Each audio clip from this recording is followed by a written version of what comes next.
soy docente de cirugía, cuarto año, y docente titular, sí, jefe de cirugía del Hospital Seton.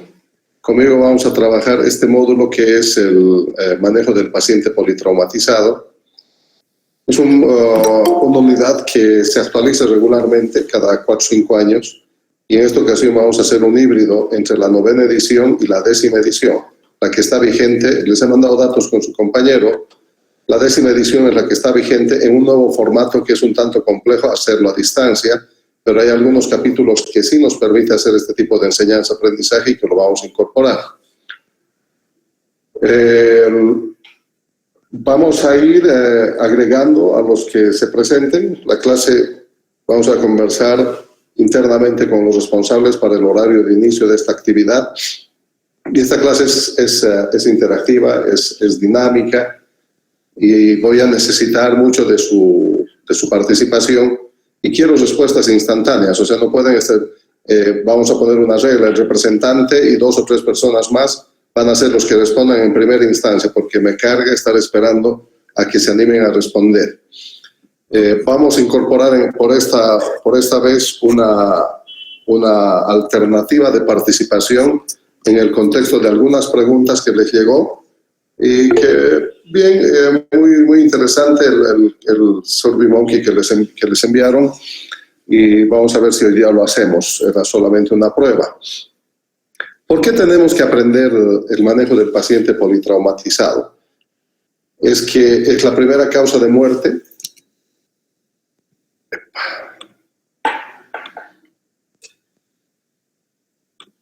Es la primera causa de muerte en la edad laboralmente activa. Estamos hablando de hombres y mujeres entre los 15 y 45 años.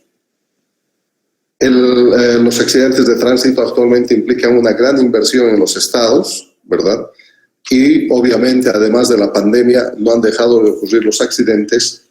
Y la preocupación del Comité de Trauma del Colegio Americano de Cirujanos ha sido, hace exactamente 40 años, hacer el curso prototipo del manejo del paciente con trauma. Entonces, a partir de esa fecha, cada 4 o 5 años se ha ido actualizando, y hoy estamos compartiendo la 10ª edición. Este programa está hecho particularmente para médicos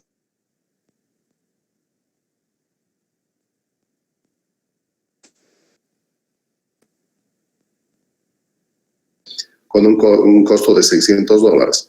Entonces, a mí me parece inconcebible que, conociendo estos hechos, los estudiantes de cuarto año FRI no puedan subir todos a la charla, a las clases, y participar activamente de este programa de trauma, que lo vamos a dar en su totalidad, como se lo ha ido haciendo en los últimos 6 años. ¿Qué es lo que refleja esto? El manejo de un equipo multidisciplinario. Varias personas que claramente se distinguen. ¿Por qué? Porque están con equipos de protección personal, ahora mucho más por el COVID, todos con sus gorros, todos con barbijo, todos con batas, atendiendo simultáneamente a un paciente gravemente lesionado. Entonces, esto es lo que enseña en el trauma, y todas estas recomendaciones se acomodan en esta época, ¿verdad?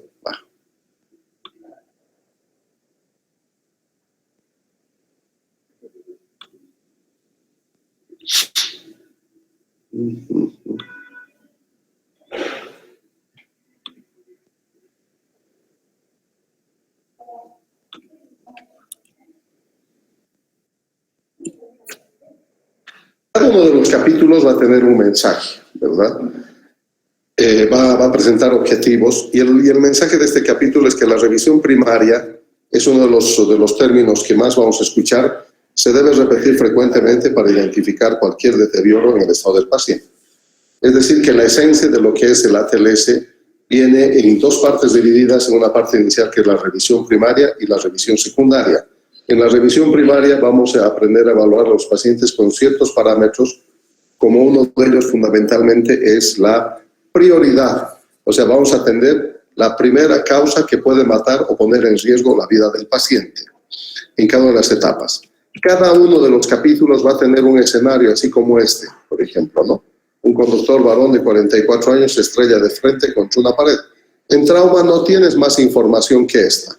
En trauma es esto lo que tú tienes a la mano, Y con estos datos tú te tienes que mover en busca de una solución y evitar que el paciente se nos muera. Otra vez el equipo multidisciplinario dice que el paciente está inconsciente en el lugar del incidente y llega al hospital vía rescate básico, tiene un collar cervical, una tabla espinal y ventilación asistida por una mascarilla, que es lo básico que hacen los del servicio de emergencia. Entonces, nos vamos a ir planteando una serie de preguntas que en el escenario, por ejemplo, ¿cuál es la secuencia de prioridades en la evaluación de este paciente? ¿No? La primera cuestión debería ser, ¿debería usted identificar las lesiones específicas antes de empezar el manejo inicial de este paciente? ¿Sí o no? ¿Y cómo procedería? Entonces, en este contexto, jóvenes, ustedes abran su tablón. Vamos a admitirlos.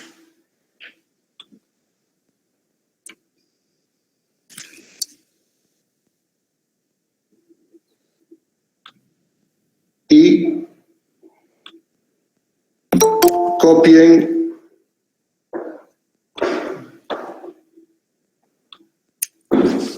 e ingresen a este link.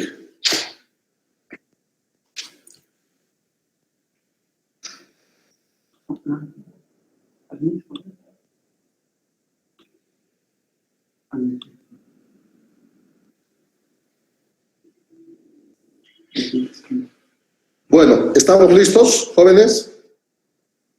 No tenemos toda la noche, por si acaso, ¿ya? Por un error se les anticipó las preguntas anteriores. Ahora vamos a hacer este ejercicio en vivo, con estadísticas y con resultados, porque este test se llama ¿Cuánto sabes de trauma? ¿Estamos listos? Jóvenes, ¿estamos listos? Sí, doctor. Ya, todos listos.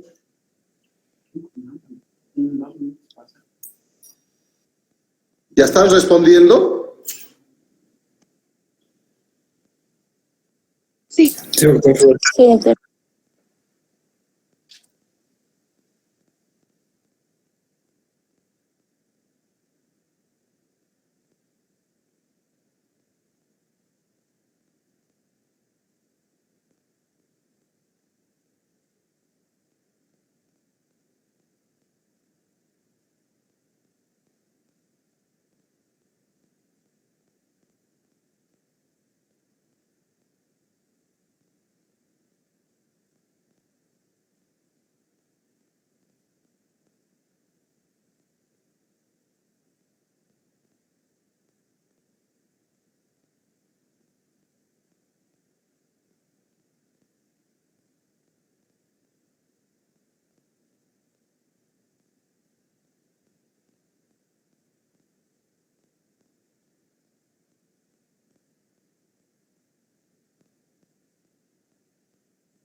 Ya, han pasado exactamente 3 minutos. La idea es de que cada pregunta se vaya haciendo individualmente, ¿no? Vamos a ir mejorando, porque la idea es que ustedes vean en cada pregunta en instantáneo, 30 segundos, instantáneamente se analiza y se presenta. Entonces, esta es la presentación sobre cuánto sabes tú de trauma, ¿verdad? En relación a la primera pregunta, solo el 33% ha respondido efectivamente. Frente a la pérdida del 20% de volumen de sangre del paciente traumatizado habitualmente está asociado a, y la respuesta solo atinaron el 33%. El principio de reanimación balanceada es, ¿verdad?, el grado de dificultad 2, grado de dificultad 3 y 4, es del 43%, respondieron el 43%. Reanimación balanceada son los cambios nuevos que se han dado en la 10ª edición y hablan habitualmente de lo que es la resucitación temprana con sangre y hemoderivados y además el manejar una hipotensión permisiva, o sea, no llegar a una presión arterial normal. La primera maniobra para mejorar la oxigenación luego de una lesión torácica, pregunta grado 3 de complejidad, el 50%. ¿Cuál de las siguientes es una vía aérea definitiva? Grado 4 de dificultad, el 83% contestó, es interesante. Y la última pregunta, ¿cuál de las siguientes lesiones se trata durante la evaluación secundaria? Esto a mí me deja más satisfecho, porque por lo menos están diferenciando de los cuáles son las lesiones que requieren una atención durante la revisión primaria y o la revisión secundaria. El servicio está fallando. Bien. Nuevamente que necesitamos un poco más de práctica e ir haciéndolo esto pregunta por pregunta para ver los resultados, ¿verdad? Aquí estamos viendo que el principio de la reanimación balanceada, ¿no? Tenemos un 42% cuando está hablando de hipotensión permisiva y lograr una frecuencia todavía hay un 14.29%, el mantenimiento de un balance de un 14%, o sea, ¿cuál es el objetivo de esto? Es que en estas 2 semanas que vienen, todos estos se tienen, estos parámetros, este test cambia totalmente en su forma de enfoque del paciente politraumatizado. ¿Están viendo, verdad? Sí, doctor. La pérdida del 20% del volumen de sangre en el paciente traumatizado habitualmente se asocia con hipotensión. Absolutamente falso, el 66% se han equivocado. Entonces, ¿qué pasa? En otras instancias yo les hubiera dicho a este grupo, jóvenes, están a tiempo de cambiarse de carrera, porque si ustedes piensan que hacer el diagnóstico de shock lo van a hacer con presión arterial baja, están perdidos, o sea, tienen un mal enfoque y tenemos que cambiar ese pensamiento. No se acuerden, la primera manifestación precoz de pérdida de volumen es la vasoconstricción y la taquicardia y la vasoconstricción.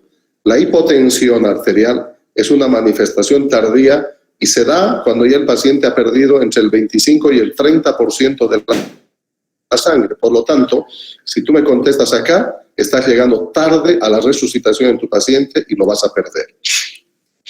¿Cuál de las siguientes lesiones se trata en la evaluación secundaria? Perfecto. Ahí vamos bien.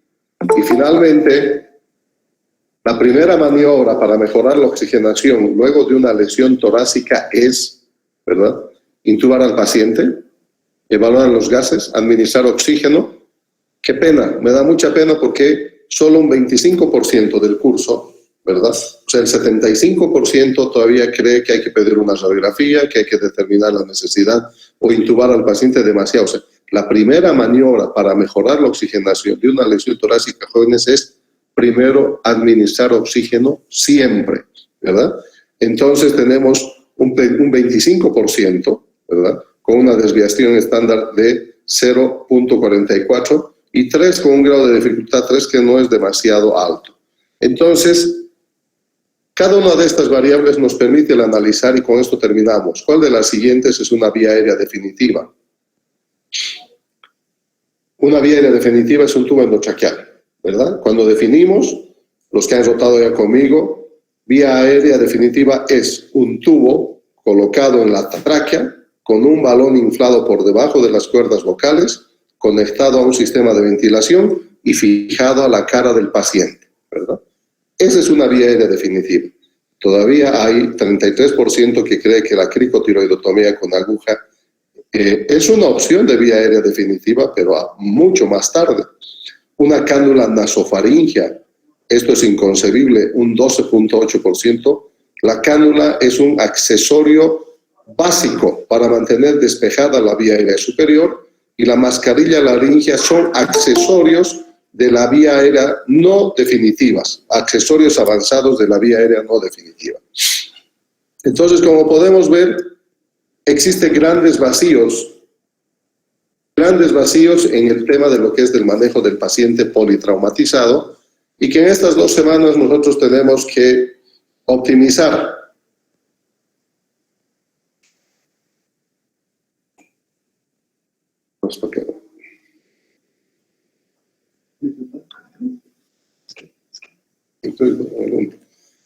Lo que estoy con problemas ahorita es que tengo que estar pasando así. Así. ¿Por qué? Sí, lo sé. Me da lo mismo. ¿Por qué no es PowerPoint? Lo puedes descargar y ponerlo en PowerPoint. Muy bien. Quedamos en esto, ¿no? Uno de los formatos de enseñanza del constructivismo son las preguntas poderosas, ¿no? ¿Debería usted identificar las lesiones específicas antes de empezar el manejo inicial de este paciente? Si yo empiezo a interactuar ahorita están cerca de 100, no vamos a terminar de avanzar una diapositiva, ¿verdad? Entonces, la interactividad la vamos a hacer a través de evaluaciones de test con el SurveyMonkey, alternando. Cualquier rato yo les voy a presentar y tengo la evidencia, ¿verdad?, en relación a esto. No es necesario identificar las lesiones específicas, a diferencia de la semiología clásica y la medicina clásica que hemos aprendido. Lesión diagnosticada, lesión tratada. ¿Cuáles son los objetivos que tenemos en este módulo?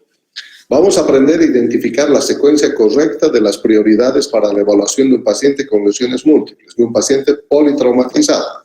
Entonces, secuencia correcta en base a prioridades. Segundo, vamos a aplicar los principios descritos en la revisión primaria. O sea, hemos aprendido a hacer una secuencia correcta de prioridades, ahora tenemos que aplicar los principios durante la revisión primaria y secundaria. Detecto un problema en A, corrijo el problema en A, verifico el problema en A. Detecto un problema en B, corrijo el problema en B, verifico el problema en B. Entonces, esa secuencia. Vamos a explicar cómo la historia médica de un paciente y el mecanismo de lesión, 2 contextos importantísimos, contribuyen a la identificación de la lesión. Y esto en la clase les digo, para mí es más importante saber el mecanismo de lesión. Entonces, cuando al interno ahora le pregunto qué es el mecanismo de lesión, no tienen idea. El mecanismo de lesión te traduce lo que ha ocurrido en el sitio del accidente. Yo puedo predecir con un margen de error de un 10% lo que ha ocurrido con esos pacientes. Entonces, y me preparo adecuadamente para la atención de estos pacientes gravemente lesionados, y más encima si existe mortalidad, si hay pacientes que han sido expulsados del vehículo. Eso es el mecanismo de lesión. Y la historia médica hace referencia a la historia amplia, ¿verdad? Uno de los miembros del equipo de trauma sale del ambiente, que no ya, y el grupo de trauma está listo o está completo, el que está sobrando sale del ambiente del cubículo y va a ir a investigar con los familiares, con la policía, con los paramédicos que traen al paciente y preguntar amplia. ¿Alergias tú tienes este paciente? No. ¿Toma medicamentos estos pacientes? No sé. ¿Tiene patologías previas? Diabetes, hipertensión, dislipidemias, marcapaso. Sí. P. Libaciones. ¿Qué yo estaba haciendo en los últimos momentos? El caballero estaba bebiendo en el bar de la esquina. Y A. El ambiente donde ocurre el accidente. Con él, sabiendo esos resultados y retorno, digo, este paciente varón de 45 años de edad es un paciente diabético tipo 2, se maneja con hipoglicemiantes orales, lo comentó la hermana que está allá afuera, está tomando 2 medicamentos, además está anticoagulado y toma warfarina por una trombosis venosa de 6 meses atrás. ¿Cómo cambia? ¿Cuán importantes son esos datos de la historia clínica para la atención del equipo de trabajo, donde los cuidados y riesgos de sangrado son más inminentes, ¿verdad? Y ahí viene esto de los peligros latentes. Ojo, este paciente está anticoagulado, puede sangrar en cualquier momento, ¿verdad? Estos son los datos que tenemos que tener en cuenta en el momento de hacer la evaluación inicial y el manejo del paciente politraumatizado. Y reconocer a los pacientes que requieren ser trasladados. ¿Eso qué significa? Que cuando yo llego al servicio de emergencia, yo tengo que hacer mi triaje y tengo que saber en qué condiciones estoy trabajando ese día como jefe del servicio de emergencia. Tengo que saber cuál es mi disponibilidad en terapia intensiva, tengo que saber mi disponibilidad en quirófano, tengo tomografía, no tengo tomografía, tengo neurocirujano, no lo tengo. Entonces, en ese contexto, si yo tengo un paciente con un aneurisma disecante de la aorta torácica por un trauma contuso, por un atropellamiento en la vía pública, por un mecanismo de aceleración y desaceleración con un mediastino ensanchado de un paciente de 65 años, y no tengo yo equipo de circulación extracorpórea, no tengo el cirujano cardiovascular, entonces inmediatamente mi enfoque es resucitar a mi paciente en el A, B, C, e inmediatamente ya dar las instrucciones a enfermería, al servicio social, para que se contacte con el centro a donde voy a derivar. Entonces tendré que saber que en mi región, ¿dónde podré enviar a este paciente en estas circunstancias, en esta condición? Tengo dos lugares posibles, el Hospital Viedma, que nunca hay espacio, y un hospital que está en la antesana, ¿verdad? Entonces, uno tiene que conocer los recursos con los que cuenta en su región para proceder con el traslado en el momento necesario. Todo manejo en trauma en el servicio de emergencia, y más aún ahora con el COVID, tenemos que estar con todos los equipos de protección personal, gorro, barbijo, guantes, máscaras, cobertores de zapatos, protectores oculares. A Dios gracias, ahora hemos aprendido, yo digo, a fuerza del COVID, a protegernos todos. Ya no es raro ahora verlo en los servicios de emergencia, todo el mundo. Ya hemos aprendido a fuerza de equivocarnos y de que se enfermen los colegas y se mueran pacientes y se mueran enfermeras y se mueran médicos, hemos aprendido a protegernos. La esencia del ATLS del programa de trauma, en su evaluación inicial, considera lo que es la revisión primaria. Vamos a repetir esta secuencia como unas 700 veces, y si no aprendieron esto, yo sé que muchos van a quedar flacos al respecto, y cuando lleguen al internado les pregunto, ¿qué es vía aérea definitiva? Chao, de 10 uno sabe. ¿Por qué? Porque no estudian. Esto yo echo de menos para poder presionarlos con la mirada. A mí, me gusta manejar el auditorio y hacer que todo el mundo se comprometa. Yo no sé ahorita cuántos me están atendiendo, ¿verdad? Alguno debe estar chateando de repente con su ñata o su ñata, y entre tanto yo estoy haciendo el mejor de mis esfuerzos con incorporación de tecnología, solicitando todo el apoyo de un equipo para que hagamos un buen trabajo en beneficio de ustedes. La revisión primaria es el enfoque del ABCD en el contexto de la prioridad. La prioridad número 1 es vía aérea permeable con control de la columna cervical. Tengo problema en A, reanimo en ese instante. Revisión primaria, reanimación o resucitación. Listo, corregí el problema en A, he hecho resucitación o reanimación, y ahora verifico. Es como el test, ¿verdad? ¿Sabes o no sabes? Y le coloco el oxímetro de pulso. Ahora, ¿cómo está? Sí, de 70 subió a 90, excelente. Detecté el problema adecuadamente, resucité adecuadamente y verifiqué adecuadamente las funciones vitales en forma simultánea mediante un equipo de trabajo. Termino A y paso a B. Detecto los problemas, tengo que saber qué problemas se ponen en riesgo la vida del paciente en B, detecto el problema, resucito, evalúo o reevalúo y paso a C. En el momento que mi paciente se descompensa, retorno. Eso se llama reevaluación. Otra vez vuelvo a A, verifico que esté correcto, paso a B, verifico que esté correcto, o corrijo el desperfecto que ocurrió y paso a C. Así sucesivamente. Y esta diapositiva, que la van a ver como unas 20 veces o más, refleja esto lo que les voy diciendo. Entre tanto ocurre el accidente, uno tiene que hacer esta fase previa, que es la preparación. Todos los médicos no lo hacen de rutina, lamentablemente, porque las buenas cosas no suceden, pero afuera sí. Que cuando yo llego al servicio de emergencia me preparo, ¿verdad? Yo quiero saber que mi laringoscopio tenga luces, que tenga baterías, que tenga las palas correctas. No que cuando lleguen los 3 accidentados recién empiece a corretear de un lado a otro. No, tráigame el tubo, que el aspirador no funciona, que no hay la pala, que no hay... O sea, eso es muy malo. Tiene que estar todo el check, como el checklist del avión, todo en su lugar, que cuando llegue el paciente accidentado, todo el mundo empiece a fluir, a trabajar en forma ordenada y coordinada. Revisión primaria, en A, en B, en C. Resucitación, anexos y reevaluación. Esta es la secuencia que tienen que saber durante la evaluación inicial. La revisión primaria, detectado el problema, resucitación o reanimación. Verifico con mi anexo y reevalúo. La revisión secundaria detallada. Hasta la 8ª edición, esto se resumía en dedos y tubos en todos los orificios y revisar al paciente de la cabeza a la punta de los pies, por delante y por detrás. También la reanimación y los anexos de la revisión secundaria.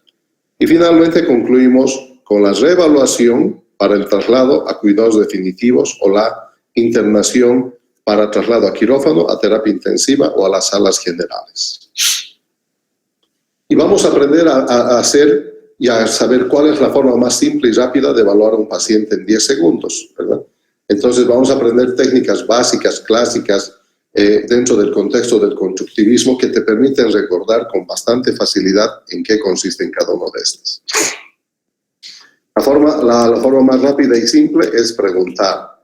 Y lo más importante de esto es presentarse. Soy el doctor Tito Grájeda, soy el médico de turno. ¿Qué le ocurrió, señor? ¿Verdad? ¿O qué te ocurrió a ti para entrar a un ambiente de mayor confianza, verdad? Entonces, ahí el paciente, este punto es un poco más complicado cuando se trata de un niño. Te va a depender mucho cómo enfoques este escenario para ganarte la confianza del niño, del adulto mayor.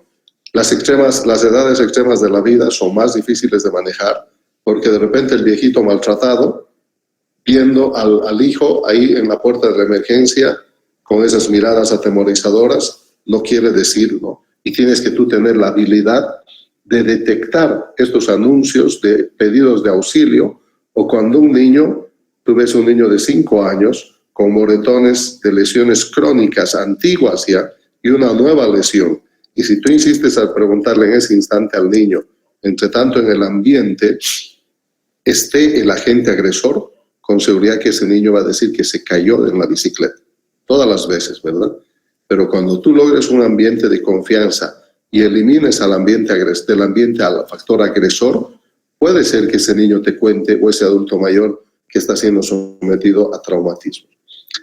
Yo hablo con estadísticas y estadísticas verificables, y se dice que el 50% de los niños que llegan al servicio de emergencia con las lesiones severas, ¿no?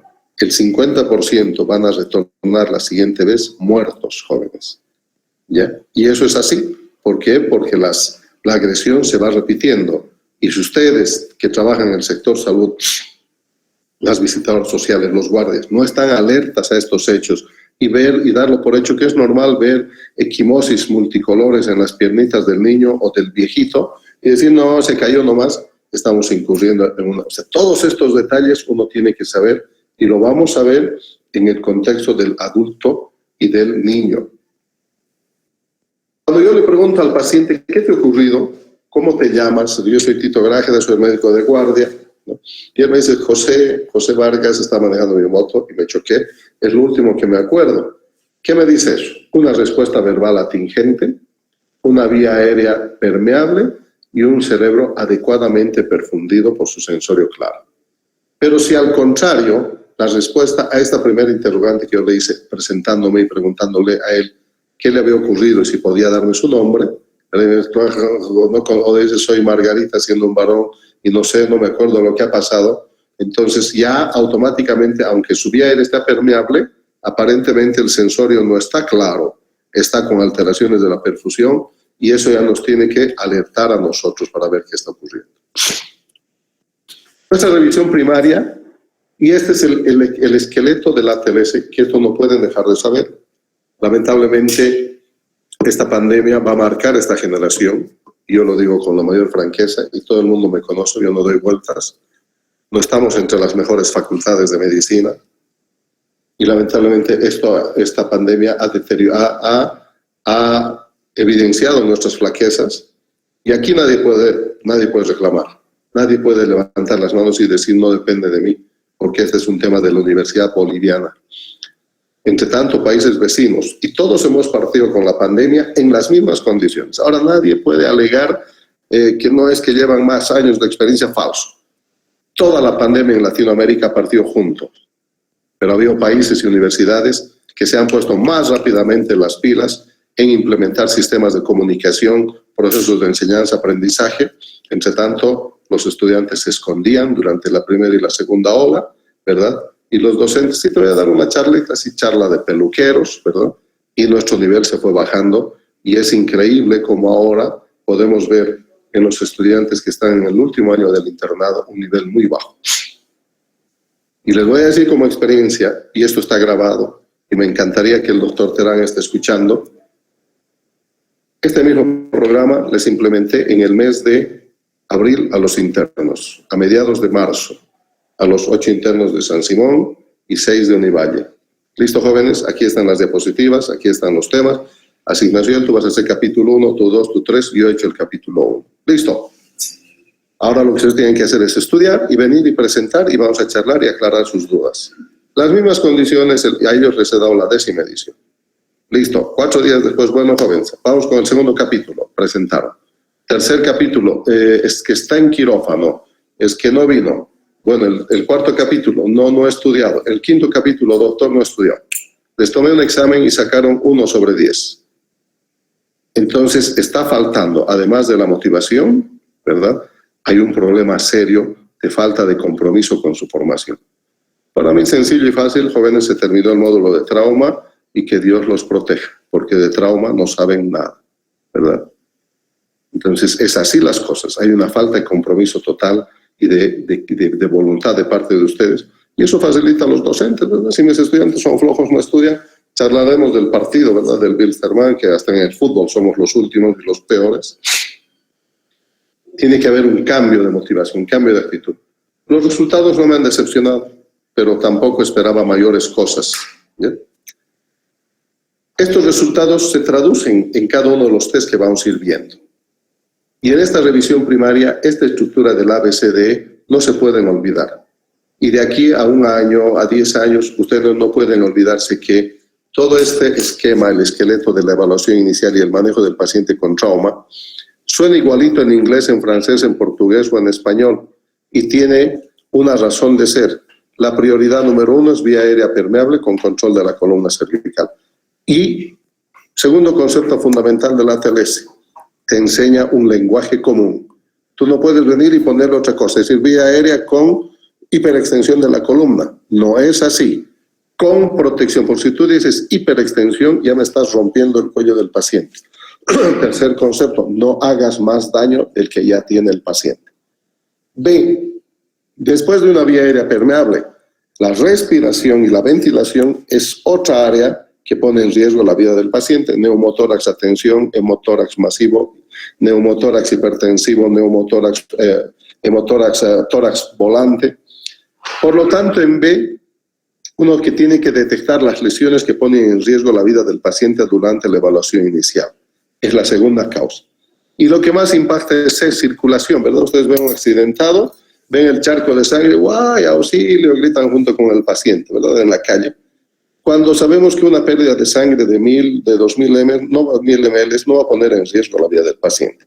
Lo que tienes que hacer es primero A, B, y luego pasas a C, le pones su mismo pañuelo, tu pañuelito, o una manga de su camisa, lo rompes, y apretas con eso el sitio de sangrado. Torniquetes en esta edición la vamos a ver como un capítulo especial. Y D viene del déficit neurológico.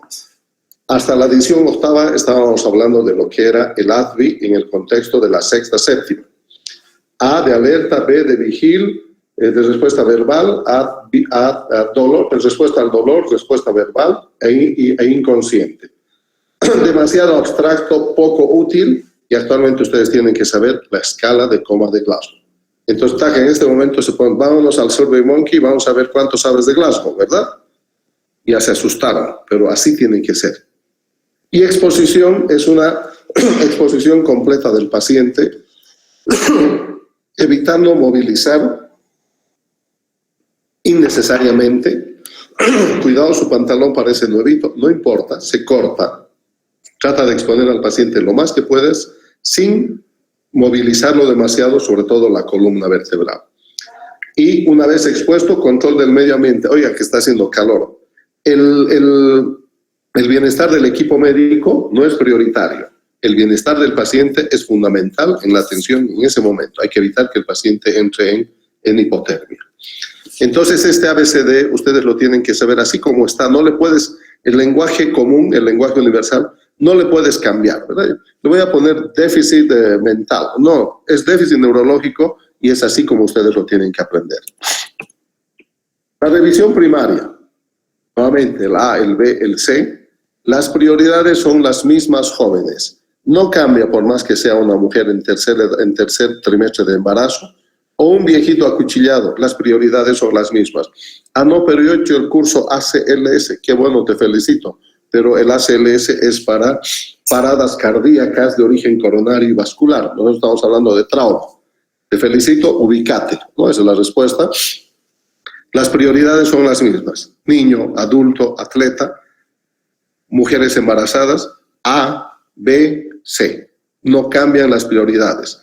Lo que cambia es el manejo en las edades extremas en la mujer embarazada, conocer los cambios fisiológicos y la fisiopatología de la edad avanzada o la fisiología del niño. ¿En quiénes voy a tener cuidado? En adultos mayores. Los viejitos tienen diabetes, hipertensión, dislipidemias, tienen EPOC, son fumatéricos crónicos y además tienen marcapasos. No todos, eso hay que saber, ¿verdad? Pero no tiene taquicardia, por lo tanto no está en shock. Error garrafal, había tenido un marcapaso, por lo cual no subía su frecuencia cardíaca. ¿Qué tienen los lactantes y los niños? Muy parecido a los atletas, tienen una reserva funcional muy amplia.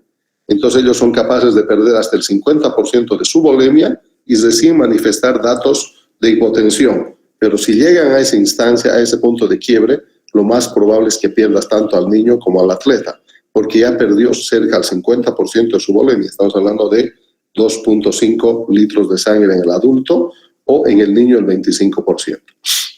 ¿Qué cambia en la embarazada? Que son dos las personas que estás tratando y que tienes que saber las maniobras básicas para manejar un útero grávido de tercer trimestre. Y en los obesos, cada vez estamos viendo más obesos. El grave problema es el tema de la acumulación de los medicamentos y el CO2 en la grasa, que nos va a dificultar el manejo de la vía aérea. Ya de hecho un paciente barbón y gordo como el que tenemos acá, nos va a dificultar el poder ventilar adecuadamente y hacer una resucitación adecuada. Ahora vamos desglosando un poco en lo que es la revisión primaria, pero aquí nos hemos saltado un poco esperen un poquitito, estamos acá. Nos reconducimos rápidamente. La visión general del curso, algo ocurrió que se movió entre tanto tomaba el café, es el manejo de un paciente gravemente lesionado, como en este caso, con una herida punzocortante extensa, tóraco abdominal izquierda con exposición de vísceras, ¿verdad? Entonces, acá tienes dos cosas. O escapas o atiendes al paciente y para lo cual tienes que saber trauma. ¿Cuáles son los objetivos del programa? Evaluar con rapidez y precisión. Reanimar y estabilizar según prioridades. Determinar las necesidades y capacidades. ¿Qué es lo que tengo? Triaje. Gestionar el traslado para cuidados definitivos. Este paciente me sobrepasa. Es un gran quemado, tengo que trasladarlo, pero trasladarlo adecuadamente. Los objetivos del curso son demostrar los conceptos y principios de la revisión primaria y la secundaria. Establecer las prioridades del manejo, el ABC. Iniciar el manejo primario y secundario en base al A, al B, al C, complementado con D y E. Y demostrar las habilidades requeridas. O sea, en el contexto del constructivismo estamos hablando de lo que es el saber hacer y el saber hacer bien, ¿verdad? De los tres elementos esenciales que conforman la esencia del constructivismo. No es suficiente saber, es saber hacer y saber hacer bien en equipo. Eso es fundamental. ¿Cómo surge el tema de lo que es el trauma? ¿No? Es la principal causa de muerte en las primeras 4 décadas de vida. A nivel mundial hay más de 5 millones de muertes por trauma cada año. Y el COVID no ha hecho que desaparezca. Ha disminuido, eso es cierto, pero siguen siendo las colisiones de vehículos como la causa de 1 millón de muertes al año. Y más del 12% de la carga mundial de enfermedades es por trauma. La necesidad. Todo tiene una razón de ser. Había una necesidad fundamental en marzo del 2020, después de que en diciembre estalla en la China la pandemia mundial, el COVID-19, de prever y pensar qué vamos a hacer como Facultad de Medicina para hacer que nuestros estudiantes no queden en desventaja y que sigan aprendiendo. La necesidad estaba puesta, pero nadie, ¿no? Dijeron, cuarentena, todos nos guardamos, veremos Netflix desde la mañana hasta la noche y un año de, ¿cómo le llaman? Un año de paseo, de fiesta y de olvidarse de estudiar.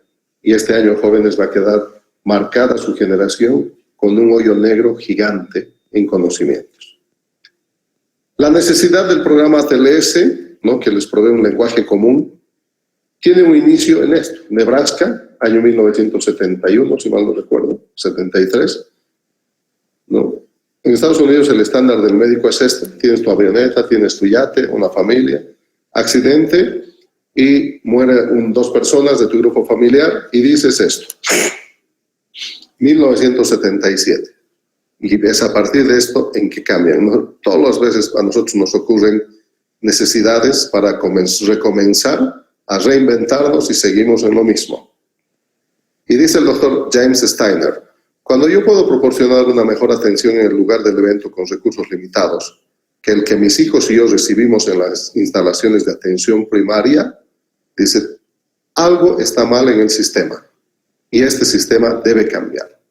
Y a partir de ese momento, desde Nebraska, cambia el enfoque del manejo del trauma entre lo que es el Comité de Trauma del Colegio Americano de Cirujanos, la Sociedad de Cardiología de Nebraska y la Sociedad de Enfermería, empiezan a modelar un curso donde ya se puede evidenciar estas características en el trauma. ¿El trauma causa muertes? Sí. Y causa muertes tempranas, en la curva roja, ¿verdad? Donde muy poco podemos hacer, a no ser que tengas un helicóptero con quirófano, como tienen en el Servicio de Emergencia de Londres, o muy pocos en Estados Unidos, en el del Hospital de Washington, me olvidé ahorita el nombre. Entonces, donde tú puedes hacer maniobras avanzadas para reanimar a pacientes con estallidos de vísceras macizas, para hacer un clampeo torácico por una ruptura de la aorta torácica, pero igual la mortalidad es muy alta por las lesiones graves. El curso está enfocado desde esos años a esta curva azul. Y acá se le ha llamado la hora dorada, las muertes tempranas que ocurren a consecuencia del trauma, donde nuestra intervención en forma oportuna y adecuada va a permitir salvar vidas, y muchas de estas vidas jóvenes, y espero que esto cunda en ustedes, son sus hermanos, sus papás, sus familiares cercanos. Y es acá, si ustedes estudian, vamos a poder incidir en ese test próximo. Yo no les voy a anunciar, conmigo va el factor sorpresa.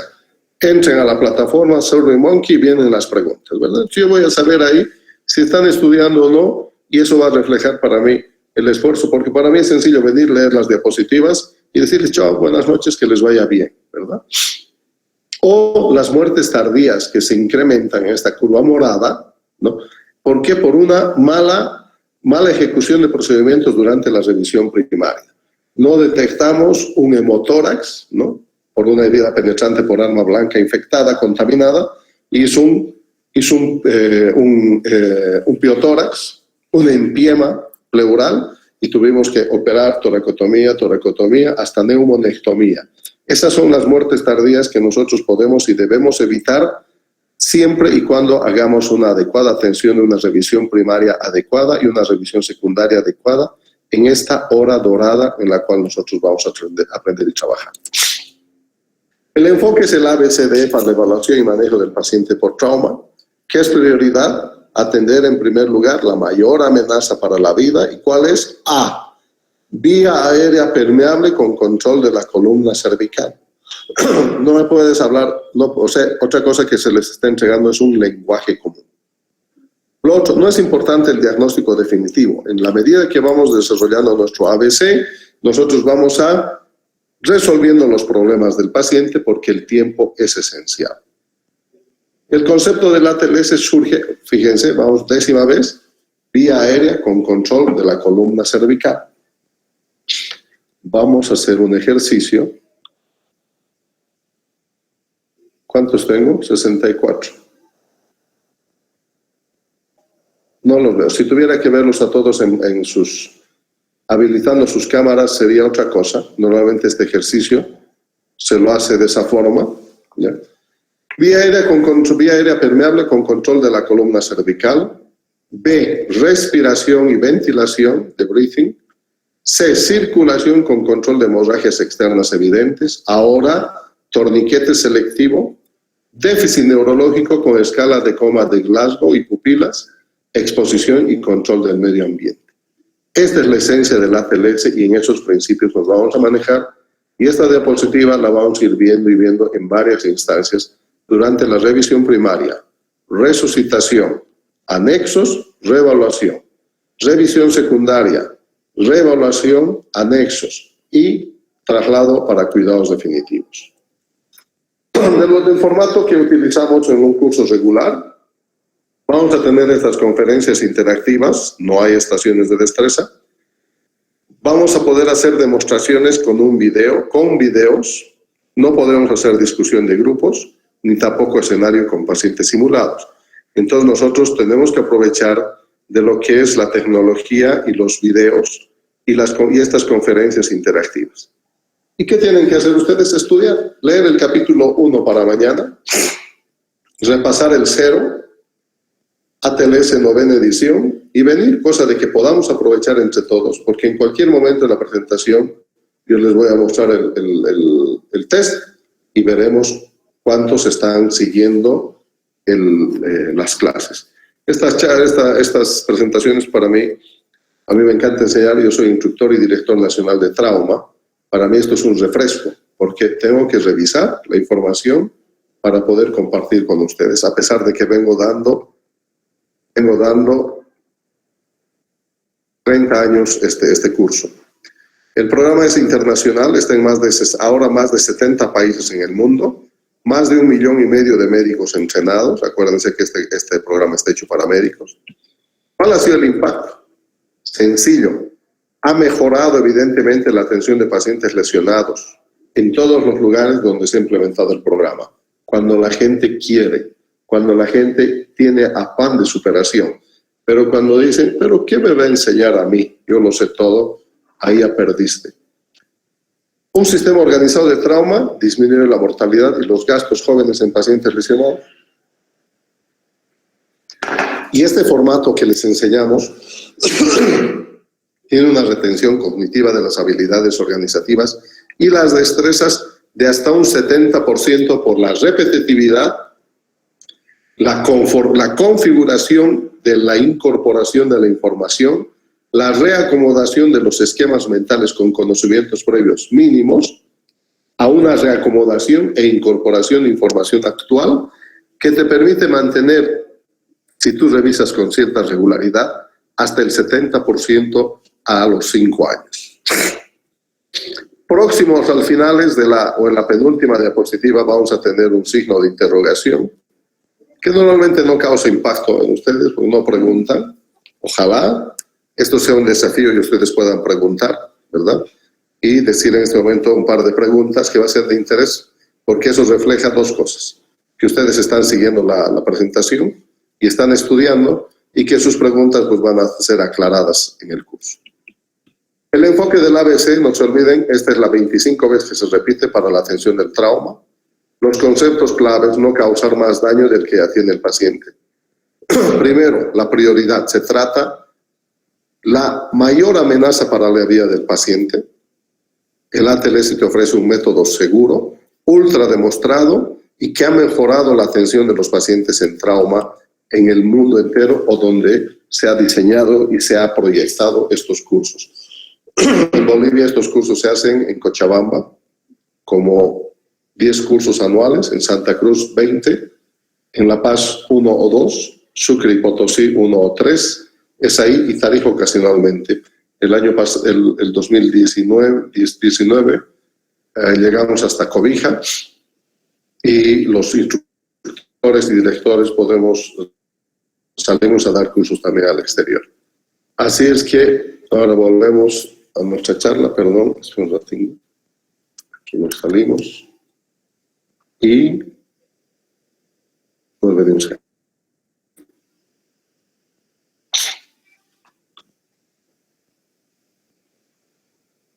Ya, ¿quién es el coordinador del curso, el representante? Doctor.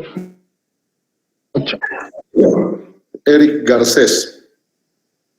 Vas a llevar a los asistentes, es fácil para ti, ¿verdad? Porque lo tienes acá, a la derecha tenemos todos los que están asistiendo y podemos además nosotros ir conversando con la Adriana, con la Andrea Daniela, con la Ángela Patricia, con la Bonnie Alejandra e ir preguntando así a todos, Brenda. Entonces yo quiero tener una estadística, primero saber cuántos son en el curso. Eric.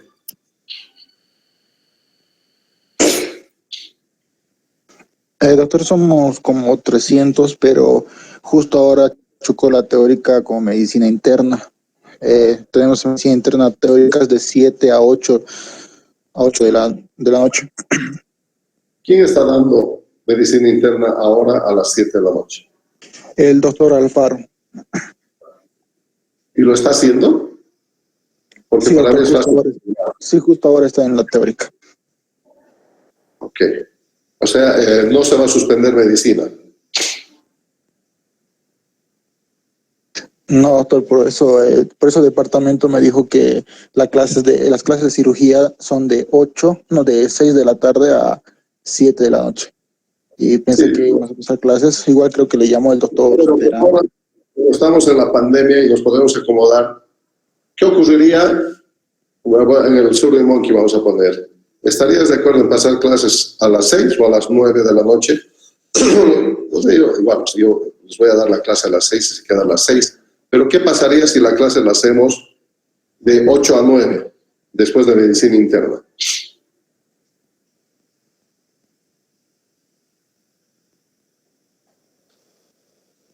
¿O ya tienen que dormir a esa hora, Eric? Los jueves pasamos radiología de 7 a 8 y de 8 a 9 pasamos interna igual, con el mismo doctor Alfaro. Los demás días, no sé, depende de mis compañeros. Bueno, en realidad yo podría decir sencillamente, yo voy a dar clase a las 7 y me interesan los que vengan, ¿no? Pero la idea es que aprendan, pues, porque ya están tan mal preparados que ponerles más obstáculos. Vamos a hacer la clase a las 6. Espero que estén más de 100 o 150 o los 300 en la clase, ¿ya? Y entonces tú me vas a llevar la lista de asistentes y quiero ver la primera, o sea, tú vas a compartir la pantalla y me vas a presentar en gráficos la cantidad de alumnos que deberían haber y los que están asistiendo, para ver pues, si vale la pena hacer el esfuerzo o hacer lo mismo que hacen el resto, ¿verdad? Dar una charla de 10 minutos o, a ver, Stephanie Rojas, tú mañana presentas capítulo 1, Esmeralda, tú pasado capítulo 2, tú Ernesto el 3, así, ¿verdad? Eso es lo más sencillo cuando uno quiere zafarse de un compromiso mayor como es la docencia universitaria. Para mí es importantísimo enseñar, por eso yo soy docente y por el magro sueldo que me pagan, es la esencia del formador. O sea, a mí me encanta enseñar, me gusta compartir los conocimientos y me siento más feliz cuando existe motivación de parte de ustedes, cuando el curso está lleno. Normalmente en las clases presenciales, cuando termina urología, hay 20 estudiantes. Cuando parte trauma, iniciamos con 150 y terminamos con 80, que es un buen número de asistentes en presenciales, pero de 250, ¿no? El resto son casados, tienen 3 hijos, tienen que ir a dar de lactar y otras cosas más, ¿verdad? Esperemos que el caso de ustedes no sea ese y que aprovechemos la hora entera de 6 a 7 a partir de mañana es la clase de trauma. Viniendo con lectura, jóvenes.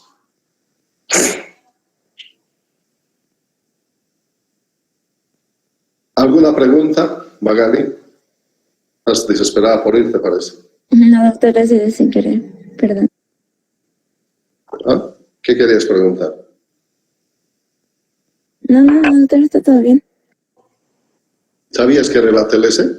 Ah, buena pregunta. Gladys Rodríguez Álvarez, ¿qué es ATLS?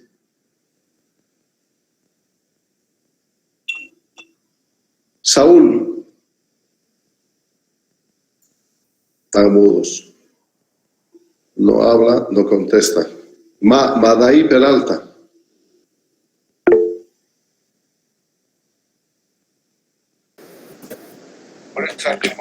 ¿Es el soporte avanzado de vida, doctor?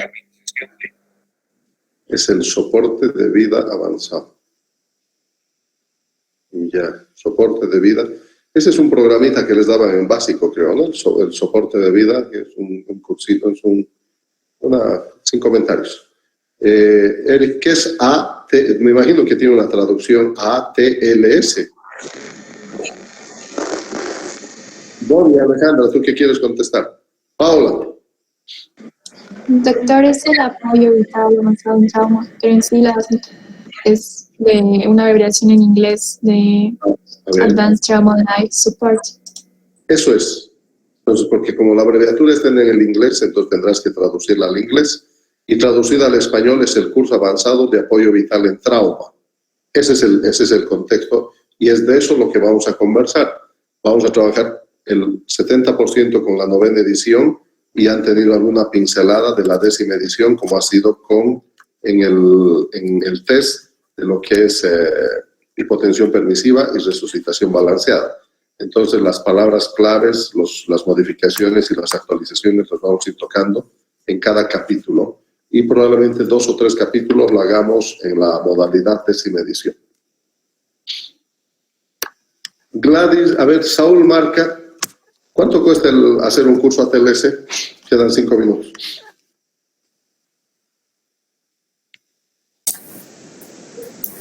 No tengo una referencia exacta, pero escuché que está alrededor de los casi $500, pero la verdad no podría decir una cifra exacta ni cierta, doctor.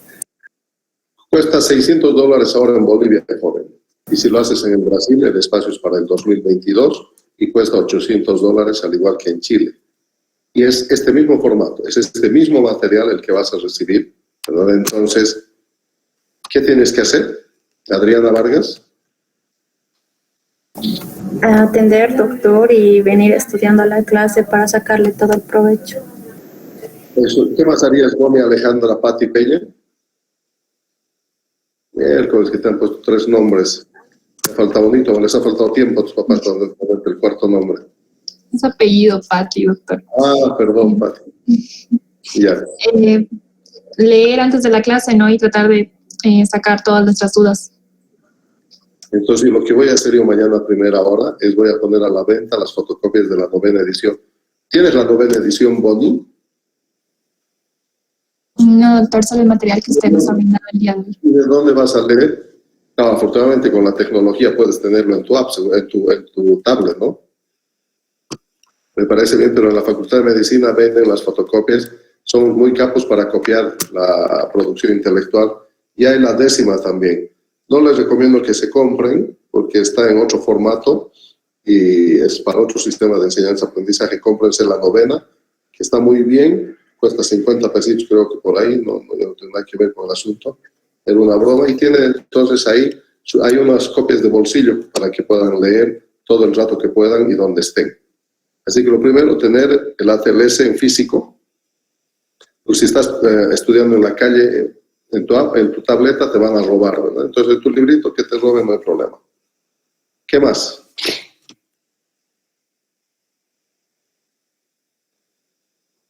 Eric, vas a trabajar con el ingeniero Gamboa para preparar las preguntas y las vamos a hacer una por una. Bueno, serán 5 preguntas por clase o 3 preguntas, pero va a ir uno por uno para ir evaluando en ese momento. Así que les voy a recomendar que Proyectada la pregunta, 30 segundos. Tic, tic, tic, tic, tic. Listo. Análisis y presentación en 10 segundos. Segunda pregunta, otra vez, 30 segundos. Entonces terminamos las 4 preguntitas en 2 minutos. 2 minutos y 30 segundos. Bueno, jóvenes, ha sido un gusto. Si tienen algo más que pedir o agregar antes de despedirnos.